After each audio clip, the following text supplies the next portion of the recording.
मुटकी भौजी कॉमेडी 5552।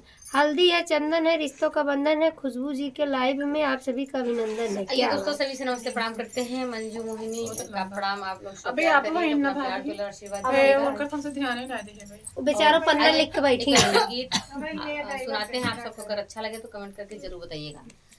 कि पिरात बटई पेट राजा भौरी लगई दा, पिरात बटई पेट राजा भौरी लगई दा, पिरात बटई पेट राजा भौरी लगई दा। सासू के खियाई दा, ससुर के खियाई दा, सासू के खियाई दा, ससुर के खियाई दा।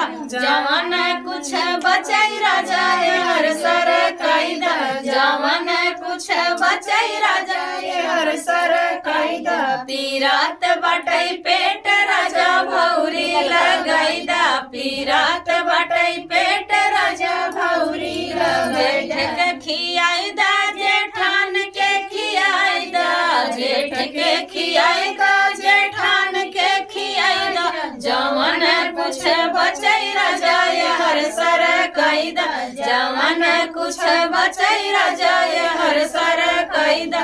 पीरात बटई पेट राजा भौरी लगई दा, पीरात बटई पेट राजा भौरी लगई दा।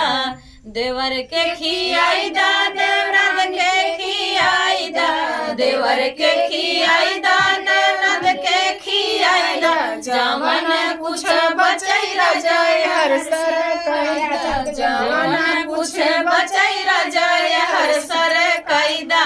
पीरात बटई पेट राजा भौरी लगई दा, पीरात बटई पेट राजा भौरी लगई दा, पीरात बटई पेट राजा भौरी लगई दा।